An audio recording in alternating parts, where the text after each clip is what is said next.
song. It's the thrill of one more kill, the last one to fall. Who never sacrifice their will. Don't ever look back on the world closing in. Be on the attack with your wings on the wind. All the things will begin. And it's sweet, sweet, sweet victory. And it's ours for the taking. It's ours for the fight. And it's sweet, sweet, sweet victory. And the war is ours to fall. The winner takes all.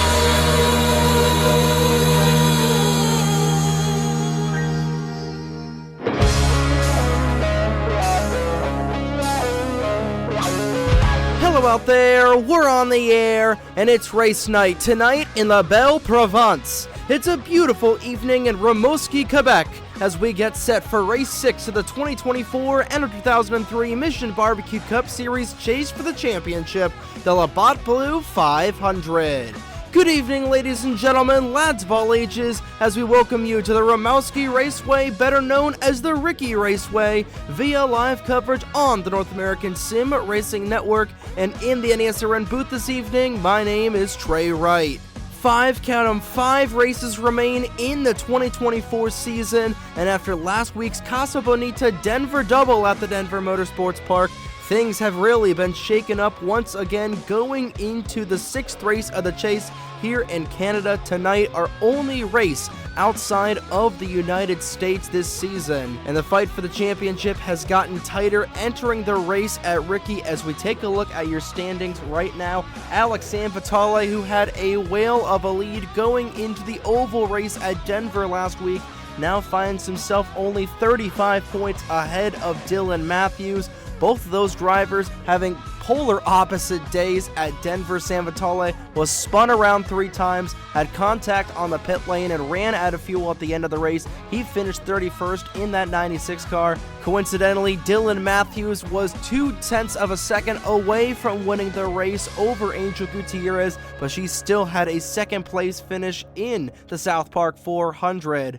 And she is a mere 35 points behind that 96 car as well. Toby Murphy, a 30th place finish for the 20 car. He sits 120 points behind Sanvitale. And Juan Rodriguez, despite crashing out and having the entire front end of the car taken off of that 48 Utz machine at Denver, he still was able to finish 12th and is right back in this championship battle, 145 points behind Sanvitale going into race number 6 this evening. Matthew Huber crashed as well, but he was not so lucky. He finished 40th in the 75, and he is the last driver that is within a full race's worth of points of that 96. 202 points behind Sanvitale. Derek Hamill finished 21st. Braden Perez finished 29th. Mitchell Collins moves up 2 positions after finishing 22nd. 325 points behind. Igor Barreto finally catches a break in the 13, gets a 9th place run. He moves up 3 positions, but is still a long ways away from Sanvitale. Logan Alexander, who was one of the favorites to win the race at Denver, ends up finishing 35th after having to pit late. He falls down to 10th.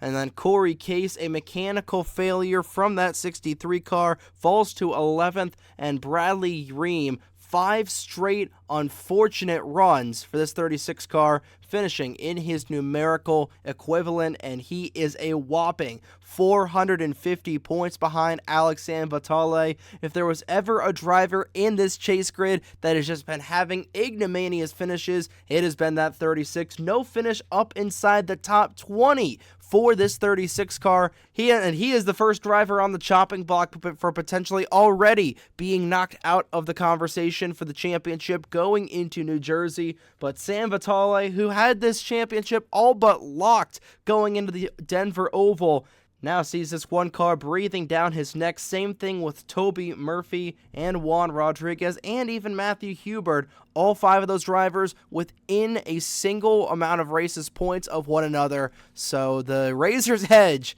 is really, really thin here, and the margins are thin as well. But Braden Perez starts on the pole position in the 92. Logan Alexander starts 10th. Mitchell Collins 13th. Alexandre Vitale 20th. Derek Hamill 23rd. Dylan Matthews 26th. 27th, Igor Barreto. 29th is Toby Murphy. 34th is Juan Rodriguez. 38th is Bradley Ream. 39th, Matthew Hubert. And the lowest starting chase driver, the 63 of Corey Case, starting in position number 40. And like we said, this is the final 5 set of races before the championship race at New Jersey. Ricky tonight, Kansas Wednesday, next Saturday night. Next week is Homestead, Miami, and the final week of the season in the Great Garden State of New Jersey at the Trenton Fairgrounds Raceway and the New Jersey Motor Speedway, respectively, all the way on September 21st. But that is then, and this is now, and it's once again that time of the broadcast again, ladies and gentlemen. Let's go down trackside, get the most famous words in motorsports to kick off the Labatt Blue 500 from the Ricky Raceway. Drivers, start your engines! And the engines roar to life on the pit lane here at Ricky. 42 cars ready to do battle under the lights up in Quebec. Like we said, Braden Perez starts on the pole position in that number 92 Camry with a big staple of Nathan Stapleton next to him in the 97. Row number 2, Owen Miles next to our first of 3 Canadians on the grid this evening. Daniel Bouchard from Ottawa, Ontario. And then in row 3, your last winner in the Mission Barbecue Cup Series from last week, Angel Gutierrez, next to your Texas World winner of Ryan Durrani for the first 6 starting spots here at Ricky. There's a shot at Tyler Reynolds, the 19, your defending winner here at the Ricky Raceway. As the field heads down the back straightaway, it'll be 50 laps tonight around this 2.25 mile Ricky Raceway. The pit window will be past halfway, about 28 to 30 laps. And your 3 previous winners of the Labatt Blue 500 are Landon Smith Jr., Derek Hamill, and Tyler Reynolds. Hamill starts 23rd, Reynolds shotgun on the field in 42nd. Pace car will make its way down the pit lane. Perez and Stapleton will lead the field through the Reese's restart zone. And here we go. La Dropovere is out and away as we drop the hammer for 50 laps up in Quebec.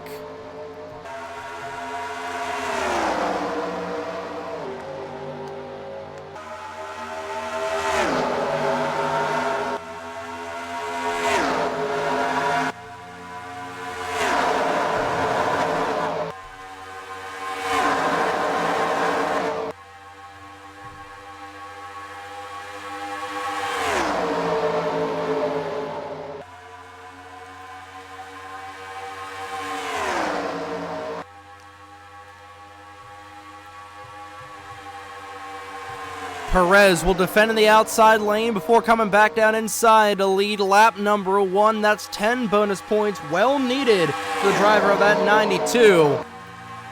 As they are racing double file back in here. Corey Case already losing a little bit of touch with the back of this field. Last thing you want to do is lose the ever-elusive draft on a super speedway like this, and we're already seeing a couple of chase drivers drop to the tail end of this pack. Back at the front, Angel Gutierrez will take the race lead away. Again, this track it's a super speedway, which means it's going to be a cycle race. Now the question is, how often are these guys going to cycle? How often is this entire field going to cycle? And of course, we can't count out the question of a big wreck as we take a look to just seeing how small this track is. Very little runoff area, nowhere to run, nowhere to hide, nowhere to avoid an accident. It's a super speedway with 36 degrees of banking in the corners. And this is just, it's Ricky. There's no other way to really describe this track. It is just Ricky. But Nathan Orman will go to the point in the 3-car. Fitzwater led a lap that time by, and already seeing our first instance of 3 wide tonight as Gutierrez will get stuck in the middle. He's going to get sucked to the back, and same thing might happen to Braden Perez here in a moment. Same thing with Perez's owner if he's not careful. Dead heat at the line. Brennan Wilmington will lead that one over the 7 of Ethan Lewis. Lewis will come down to the inside in that 7 machine. Parrish right behind him. 3 wide midway through this field. 3 rows of 3 wide, 9 cars all underneath a blanket going down this back straightaway. The fans going wild here. Only race in the Great White North here for the Mission Barbecue Cup Series. Of course, the FMGTC came up here back on Canada Day weekend. It's a shot at Reggie Fogelman trying to get RF Trackhouse their 2nd straight win. That team partied in the Denver garage area all evening long before saddling up and heading back to North Carolina to regroup for the race here tonight, as he's going to push the defending series champion Derek Hamill to the front. Hamill will get blocked up high, come back down low, and he'll lead a lap here with Igor Barreto. Good to see him at the front of the field. Again, it is very hard to believe that Igor Barreto started this chase off being the 2nd seeded driver, and he has just had a couple of hellacious runs. Aside from Greenville, Spartanburg, and the Denver Oval, this 13 car has just not been on it as he gets split 3 wide and will get caught in the suck zone for a brief moment.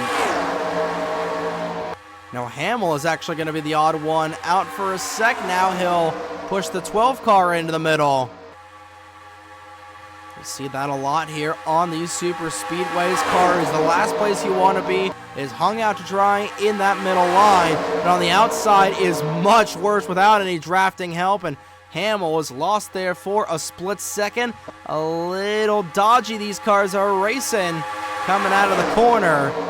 Charlie Davenport will take the race lead already on lap number 8 of 50. It's Corey Case currently in position to have the fastest lap of the race in that 63.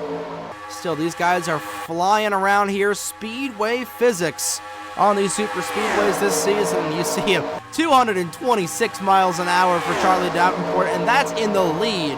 In the draft back in here, it's still about the same. I'd say right there, Derek Hamill, 230 miles an hour. The only other track we see speeds even near that mark is Coca-Cola, which has got the exact same banking.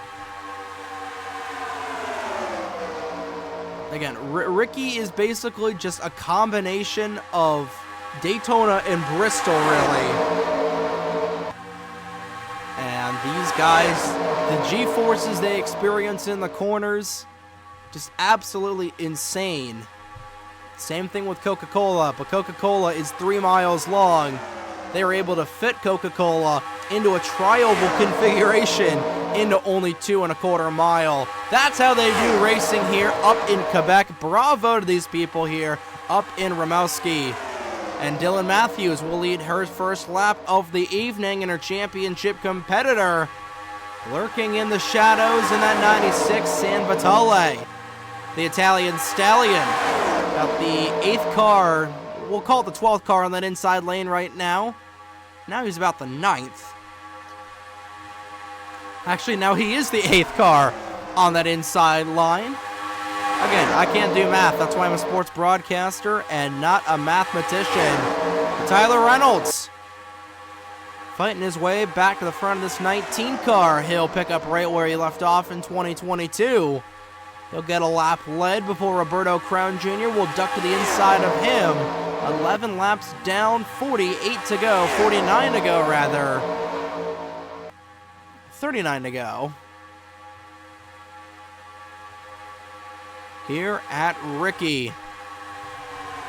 And we've typically seen these guys wreck by now, but I am very impressed with how these drivers are behaving themselves early on.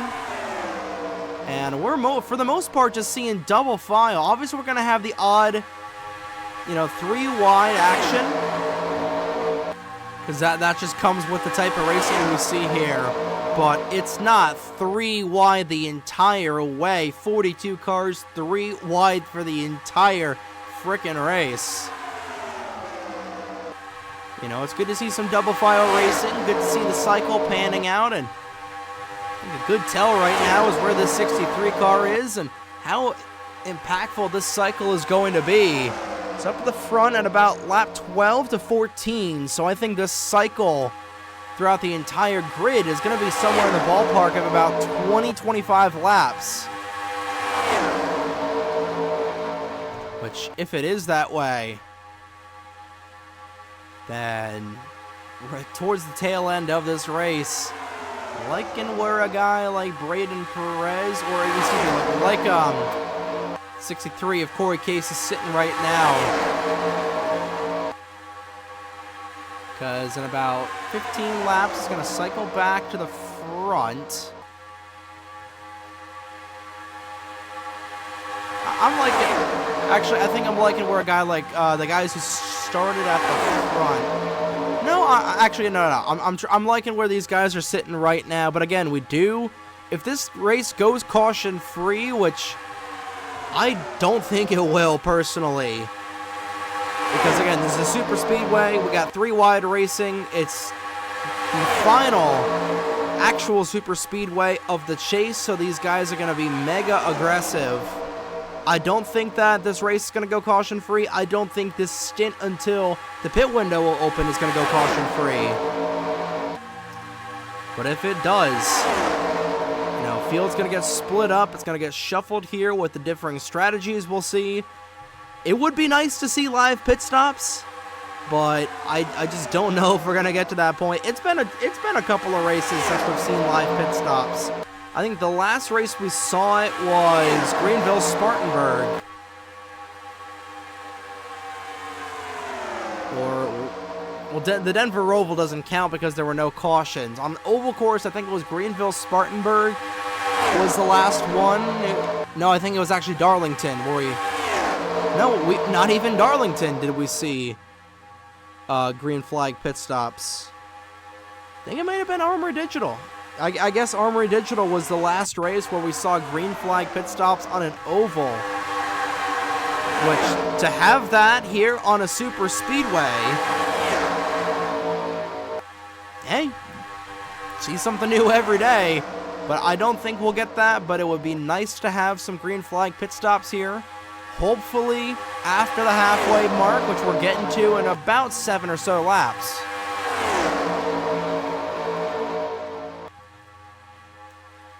But back up at the front, Reggie Fogelman mentioned his name about 10 laps ago, and he's back to the front in this 12 car. Matt Wolf, the Howell, New Jersey native, trying to Howell to the front, push from Logan Alexander. Highest running chase driver in the field right now, along with Derek Hamill right beside him. Again, Hamill won this race back in 2021, led only 1 lap that night, but it was the most important one, and he drove that Schluter Systems Camry to Gatorade Victory Lane. Back then, it was the number 91. Now he's driving the number 47 car, and he is looking for his 2nd straight championship for Macklin Hamill Enterprises.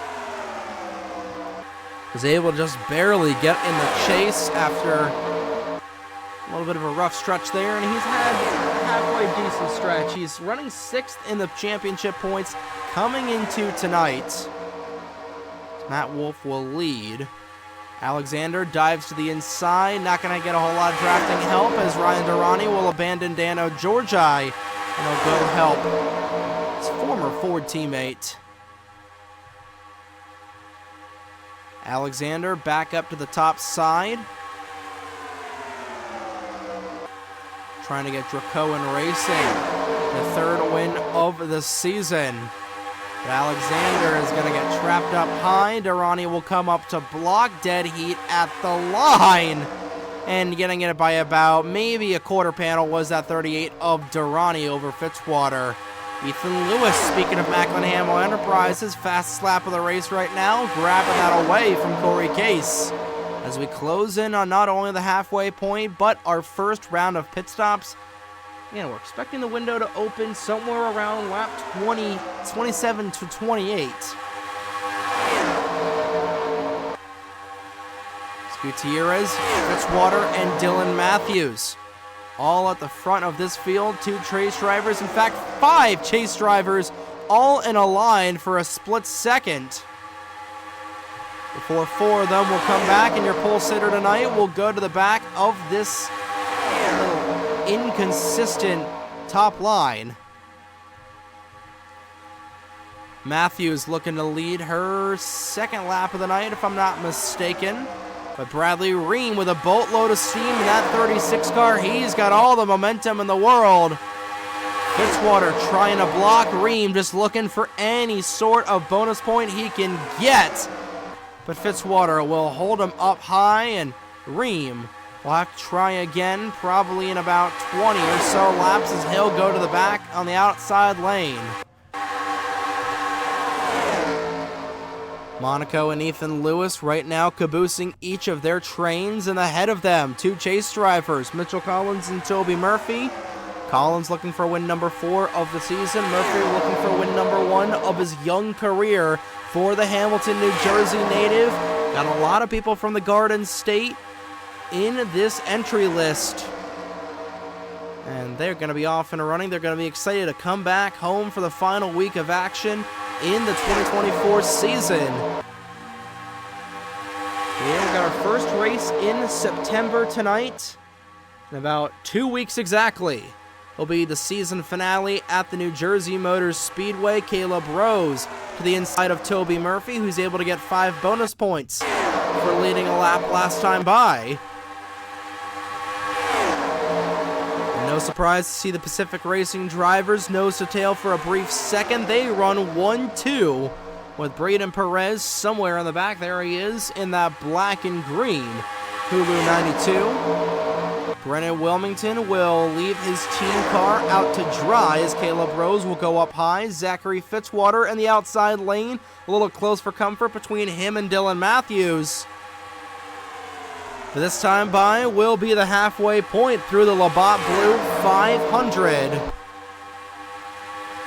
And only a handful of laps before this pit window will officially open up. Cross flag displayed from the flag stand halfway home here tonight in Rimouski. Justin Zeidel will take the race lead away. Everybody's still within this entire pack, stretching all the way back to Riley Sampson. Everybody within this pack, 2 seconds of one another. And this is going to be a very tricky pit lane for these guys to come down, and here we go, right on cue. First pack of cars coming down the pit lane, and I don't see any chase drivers coming down to do the undercut here exactly on lap number 26.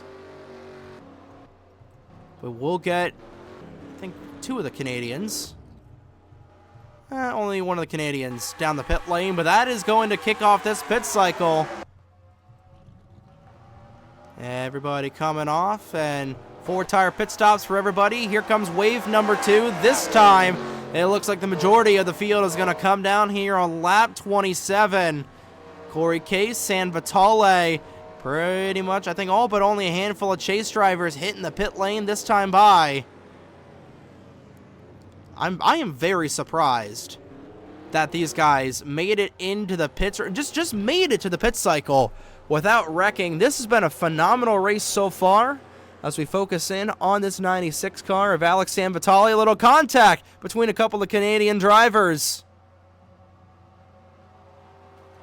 And it looks like only a 2-tire stop for that 96. Just filling that gas tank full of octane racing fuel. It looks like everybody is just going to be doing 2 tires, actually.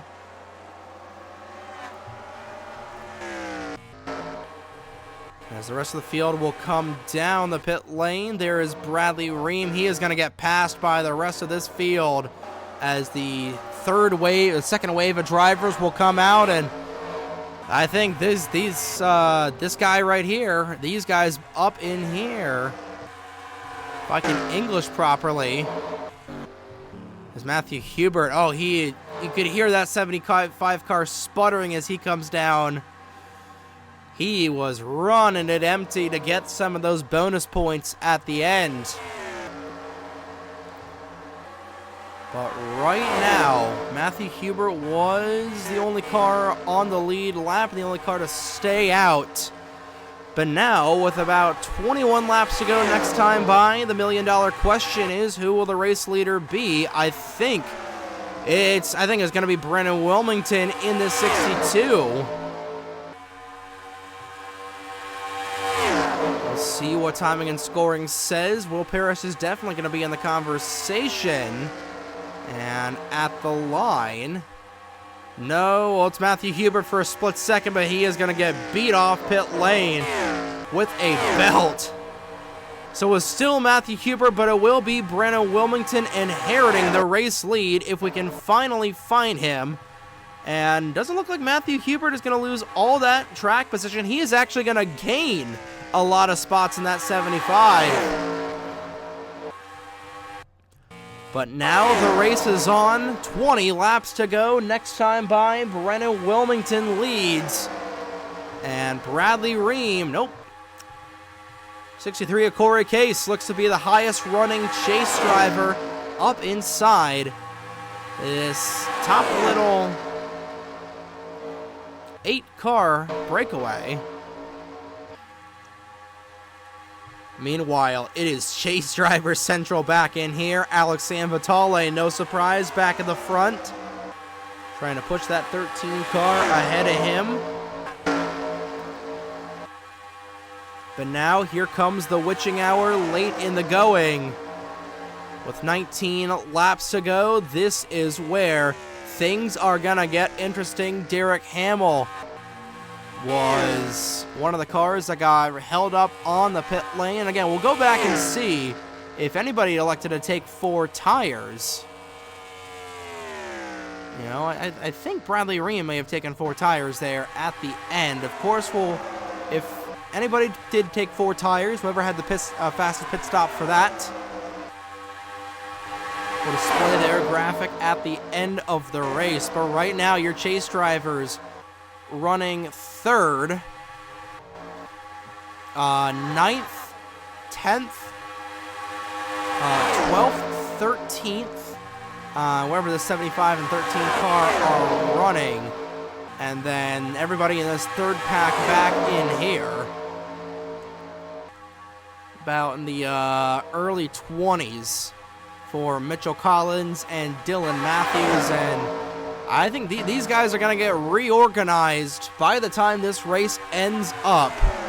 But with Logan Williams leading, and we got a couple of different pelotons here, everybody's still in the race, and we still got some time left. It's time to go downstairs and for a Twisted Tea race break. So let's go through the field, presented by Fram.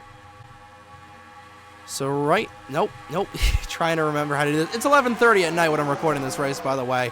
Will Parrish was the race leader, but now it'll be Caleb Rose. So Rose is 1st, Justin Zidell is 2nd, 3rd Will Parrish, 4th Corey Case, 5th Brandon Wilmington, 6th Daniel Bouchard, 7th Logan Williams, 8th Charlie Davenport, 9th is Cole Sampson, top 10 rounded out by Igor Barreto, 11th is Toby Murphy, 12th Roberto Crown Jr., 13th Matthew Hubert, 14th is going to be Skylar Taylor, 15th Juan Rodriguez, 16th Alex Sanvitale, 17th Bradley Ream, 18th Matt Wolf, 19th John Andrews, top 20, bookended by Dylan Matthews. Trey Smith bringing up the top half of the field.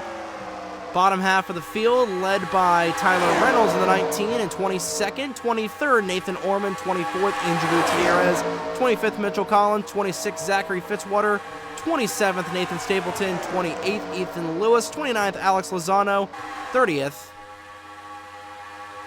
is Eric Monaco. Oh, we're forgetting somebody in this back because he scored in 31st. 32nd is Ryan Durrani, 33rd Braden Perez, 34th Riley Sampson, 35th Danny Fallington, 36th Reggie Fogelman, 37th Owen Miles, 38th Logan Alexander, 39th Cameron Garlington, top 40, rounded out by Keegan Thompson, 41st is Derek Hamill, and 42nd, the pride of Edmonton, Alberta, Thomas Troxel, to round out your field here so far as we enter or get close to the final 10 laps of this 500-mile race. Charlie Davenport leads the way in the 98.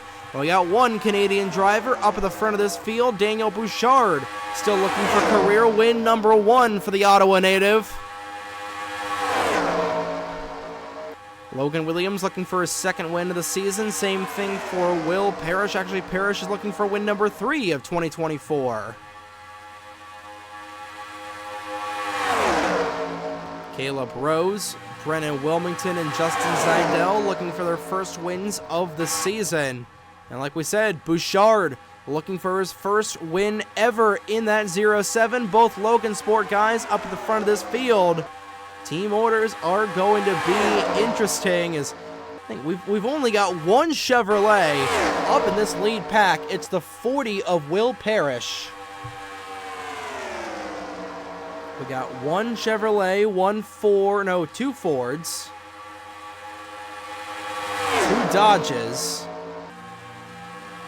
and 3 Toyota Camrys, if I'm not mistaken, here in this lead pack. 12 laps to go as Daniel Bouchard takes the race lead away. The fans going wild here at Ricky. These guys are cycling within this little mini pack, and 3 seconds back. This big behemoth of a pack here is going to close into these guys with, I'd say probably about maybe 3 laps to go. We're going to get a mega pack here. They lost a little bit of time to these top 8. 11 laps to go. Again, just super speedway racing. Nobody has damage. Again, the final super speedway race of the season being caution free. That would be a new one here tonight, but hey, I will definitely take it. This has been a phenomenal race so far as Justin Seidel will lead the way in the 78. 10 laps to go, all 10 digits being displayed from the flag stand. And meanwhile, this back in here is going to be the end-all be-all of these chase drivers right now. Sam Vitale, I really don't think this third pack back in here is going to catch up to this second pack. They're running about 4 seconds behind them.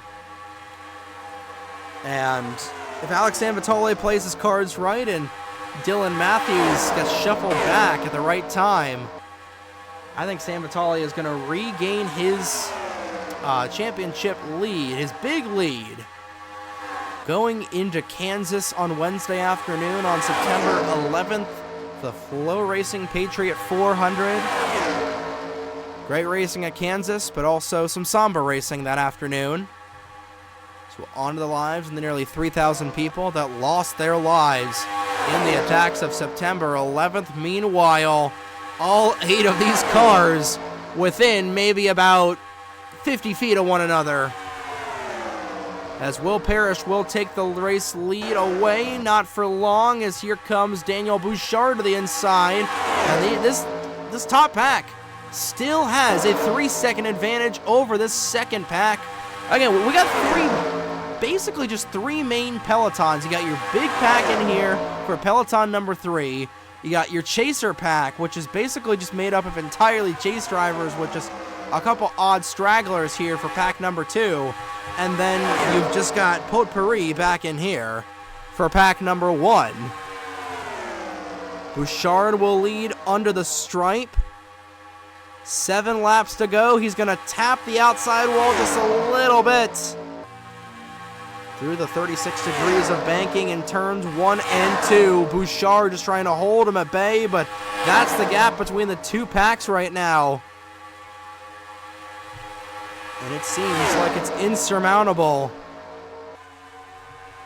Pack number 2 is closed in. They're within 3 seconds. We'll see if they lose any time with this pack up in here. starting to get a little bit more uniformed. 6 laps to go. Their pack, they'll close in by about 0.2 of a second. That's not a whole lot. But these guys continuing to go 3 wide like the way they are. Oh boy.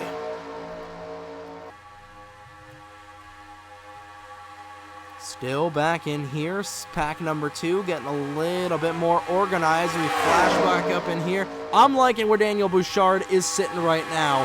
One of these Dracoan cars is going to end up going to Gatorade Victory Lane. I can guarantee it. 5, count them, 5 laps to go here at Ricky.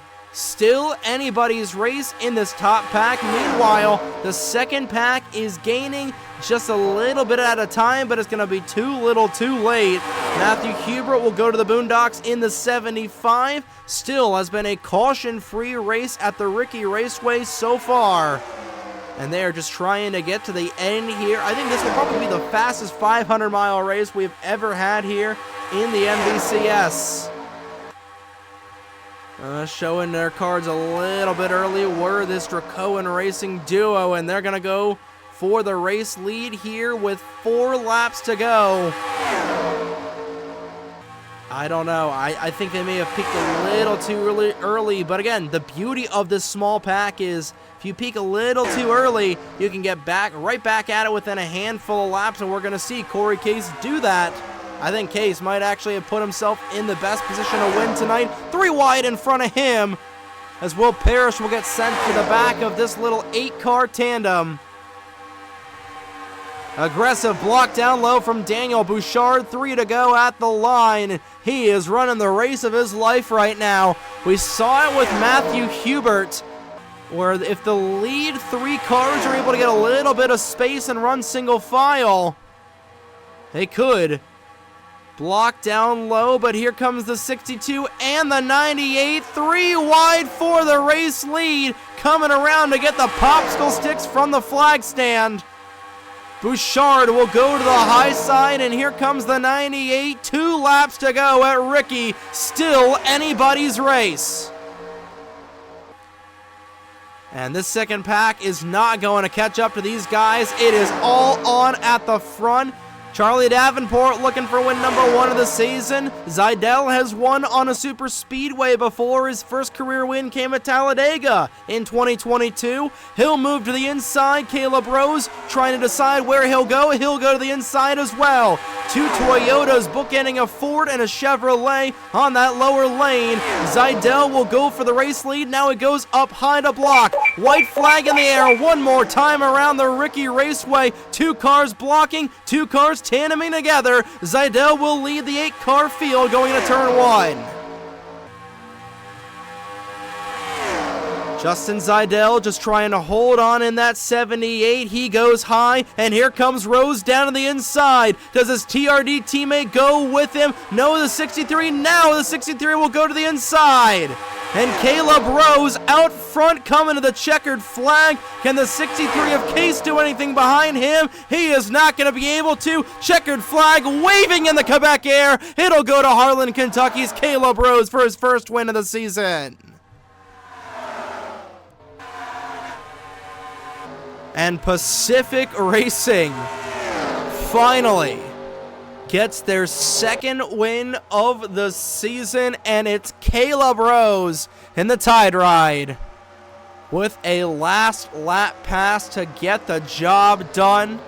Corey Case finishing just a little short, but he is going to get a lot of points here.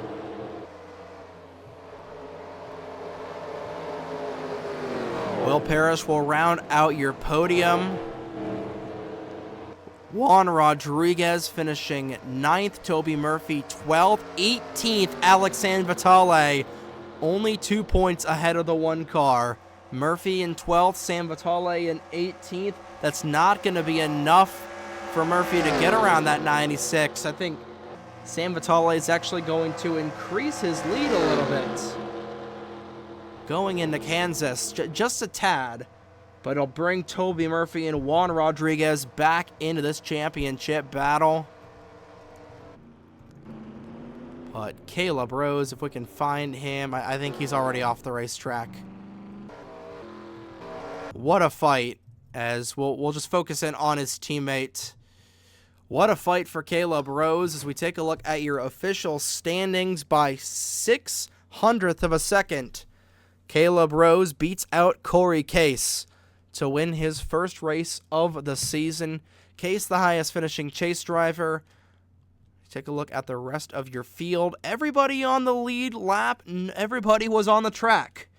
A fantastic race here at the Ricky Raceway, no doubt about it.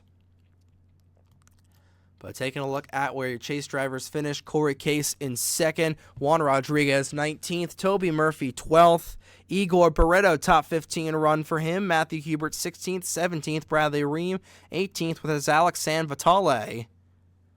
Dylan Matthews finishing 20th, Mitchell Collins 26th, not what you want there. Braden Perez all the way down in 35th. Logan Alexander 38th. Derek Hamill 41st. And that's just the way things go on the super speedways. But a caution-free race here up in Quebec. How about that for the final actual super speedway race of the season? And Caleb Rose getting the job done for Pacific Racing in that Tide Ride number 32. Here for his third career win, if I'm not mistaken. He's won on a short track, he's won on a road course, and Caleb Rose getting that long, elusive super speedway win here tonight up in Rimouski, Quebec. But that's going to do it here from the Ricky Raceway. Congratulations once again to Caleb Rose for winning the Labatt Blue 500, and a 4-pack. A quartet of races remain in the 2024 season, as we'll see you Wednesday afternoon on the plains of Kansas. Coverage from the Kansas Motor Speedway for the Flow Racing Patriot 400 starting at 2 p.m. Eastern right here on the NASRN. Good morning, good afternoon, and good night, ladies and gentlemen. Thank you all so much for tuning in to today's coverage of the Mission Barbecue Cup Series. And here are your chase bracket and point standings after race 31 of the 2024 NR2003 Mission Barbecue Cup Series season. And from Rimouski, Quebec, on behalf of the North American Sim Racing Network, my name is Trey Wright. Have a great night, folks.